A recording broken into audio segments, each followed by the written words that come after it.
seseorang itu diwajibkan untuk dalam lantunan doanya mendoakan kepada pasangannya, mendoakan kepada anaknya. Nabi-nabi itu mendoakan anaknya, Nabi itu mendoakan istrinya. Lah, orang seringkali sekarang kan hanya dalam konteks dohir saja. Yang penting sekolah yang bonafit, sekolah yang katakanlah elit. Habis itu dia nggak ngurus sama sekali. Jangankan untuk masalah akhlak sebagainya, mendoakan apalagi, masya Allah.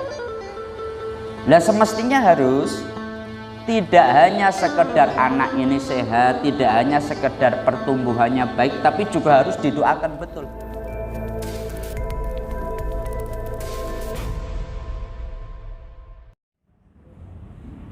Assalamualaikum warahmatullahi wabarakatuh.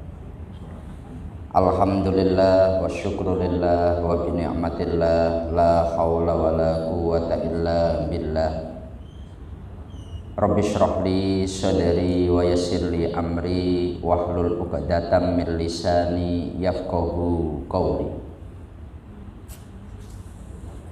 Kepada yang kami muliakan segenap jamaah Masjid Agung Batam yang dirahmati Allah Subhanahu wa taala. Alhamdulillah, oleh Allah kita masih diberi rahmat dan nikmat hingga kita bisa bersama-sama melaksanakan sholat zuhur secara berjamaah. Seperti biasa, setelah melaksanakan sholat zuhur sejenak, marilah kita bersama-sama mengikuti kajian tafsir Asy-Syafi'i selama kurang lebih 10 menit ke depan. Marilah kita bersama-sama niat thalabul ilmi dan niat itikaf di masjid kita ini, agar duduk kita bersama oleh Allah dicatat sebagai ibadah. Adapun pembahasan kita pada kesempatan kali ini adalah dalam surat At-Tahrim ayat yang ke-6. Allah berfirman, A'udzu billahi minasyaitonir rajim. Bismillahirrahmanirrahim.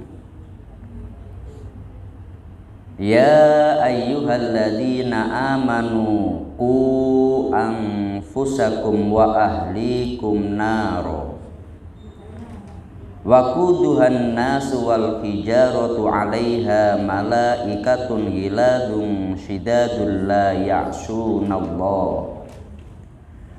ya'sunallaha ma amarahum wa yaf'aluna ma yu'marun. Yang maknanya, hei orang-orang yang beriman, jagalah diri kalian dan keluarga kalian dari api neraka yang bahan bakarnya adalah manusia dan batu. Penjaganya malaikat-malaikat yang kasar, yang keras, yang tidak mendurhakai Allah terhadap apa yang diperintahkannya kepada mereka dan selalu mengerjakan apa yang diperintahkan. Di dalam kitab Ar-Risalah, Imam Asy-Syafi'i beliau menyampaikan, Allah berfirman, wa quduhan nasu wal hijarah.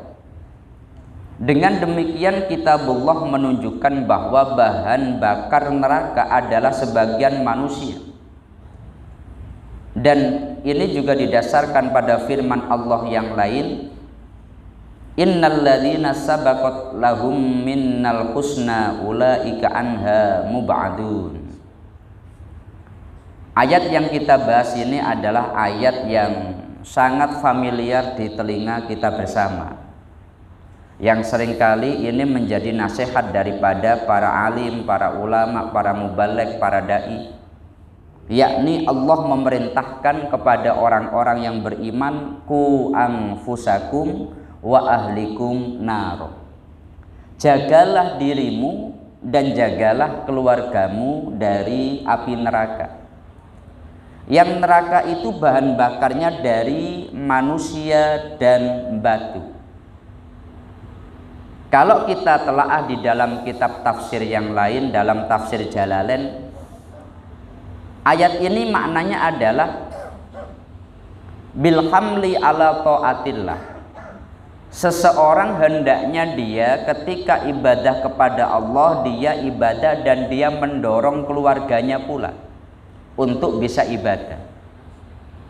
Artinya ketika ibadah itu kalau dalam konteks keluarga jangan nafsi-nafsi. Jangan sendiri-sendiri. Katakanlah yang penting bapak sholat nggak mengurusi anaknya sudah sholat apa belum. Katakanlah suami sudah sholat nggak ngurus istrinya sudah sholat apa belum. Konsep dalam ibadah yang itu merupakan usaha kita agar terhindar dari api neraka itu bersama-sama. Ini memakai kalau dalam ilmu tafsir wawu limutlaqil jam'i, harus kumpul. Jagalah dirimu dan keluargamu dari api neraka. Orang yang dia ibadah hendaknya dia berusaha agar dirinya dan keluarganya. Karena yang namanya keluarga itu tanggung jawab kita. Istri menjadi tanggung jawab suami, anak menjadi tanggung jawab orang tua. Di dalam hadis Rasulullah beliau menyampaikan, kullukum ra'in wa kullukum mas'ulun an ru'yati. Kalian semua adalah orang yang diberi amanah, yang diberi tanggung jawab, dan semuanya nanti akan dimintai pertanggungjawabannya. Jadi katakanlah ketika seseorang dia menikah, itu tidak hanya sekedar untuk senang-senang saja, tidak, tetapi bagaimana dia menerima amanah untuk bisa menjaga dia dan keluarganya. Ketika seseorang dia mendapatkan anak, ini tidak hanya sekedar dapat rizki saja atau dapat sebuah anugerah. Setelah sekian lama dia ingin punya anak, maka dia katakanlah oleh Allah diberi anak. Setelah punya anak, jangan lupa bahwa itu sebuah amanah. Dan orang yang dia mampu mengelola ini akan mendapatkan satu anugerah yang sangat besar. Dalam hadis itu Rasulullah beliau menyampaikan, ayyu rajulin mata wa taraka dzurriyyatan thayyibah ajrallahu lahu misla ajri amalihim wa lam yanqus min ujurihim syai'a. Kalau ada orang dia meninggal, kemudian dia meninggalkan anak yang soleh, yang anak ini bisa ibadah dengan baik, semua pahala yang didapatkan anak ini orang tua juga akan dapat, tanpa mengurangi sedikit pun pahala daripada anaknya.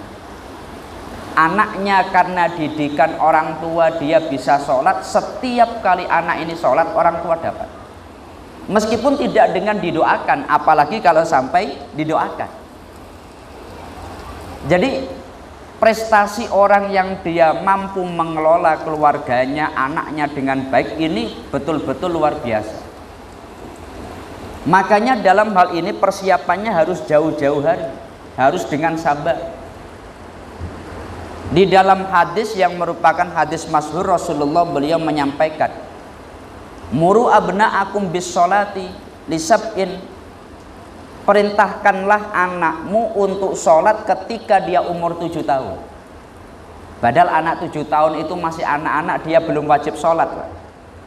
Orang wajib sholat itu kalau sudah balik, kalau sudah dia dewasa. Masih 7 tahun itu belum balik, disebut sobi. Ini sudah dimulai pembelajaran. Katakanlah anak ini untuk balik umur 15 tahun atau 14 tahun, merintah untuk sholat dimulai 7 tahun. Ada proses panjang melatih anak ini sholat selama 7 tahun ke depan berarti. Ya Pak ya. Ada proses pembelajaran anak ini sebelum anak ini diwajibkan. Anak ini dilatih agar nanti saat diwajibkan sudah bisa. Latihnya kapan? Mulai umur 7 tahun. Lalu setelah proses itu, wadribuhum alaiha li ashrin. Kalau sudah mencapai umur 10 tahun, tingkatkan. Nggak hanya sekedar diperintah, tapi kalau umpamanya dia nggak sholat, ini dipukul. Pukul dalam rangka mendidik, bukan dipukul dalam rangka menghajar, bukan, tapi dipukul dalam rangka mendidik. Dan tidak hanya sekedar memerintahkan.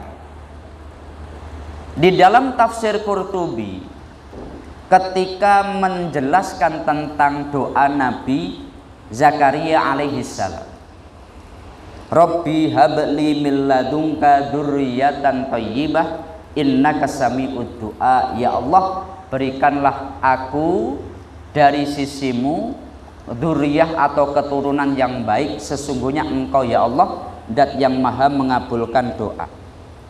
Maka di sana itu dijelaskan begini, seseorang itu diwajibkan untuk dalam lantunan doanya mendoakan kepada pasangannya, mendoakan kepada anaknya.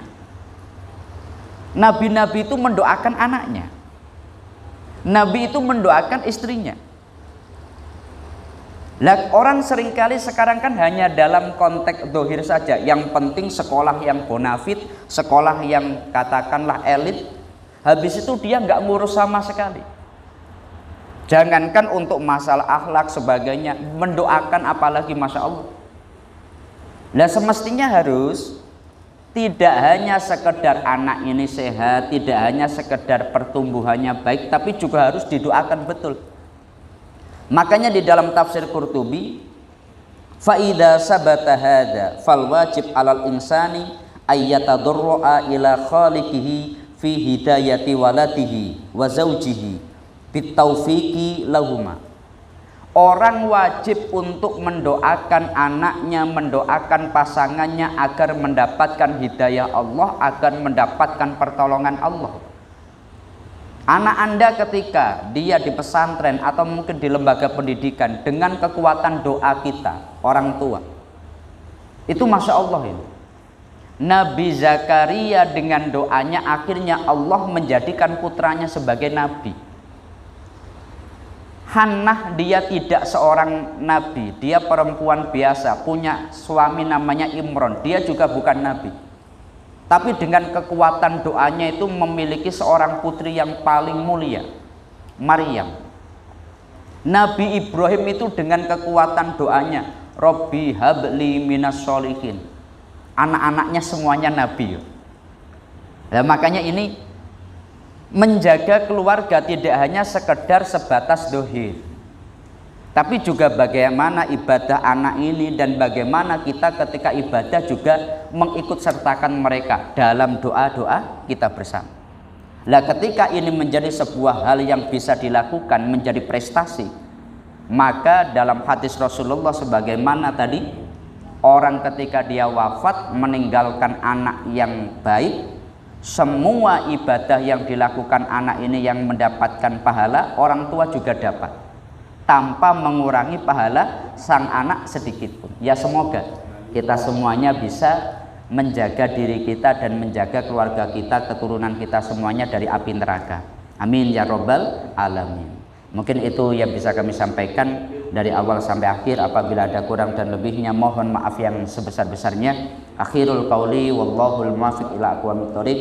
Wassalamualaikum warahmatullahi wabarakatuh.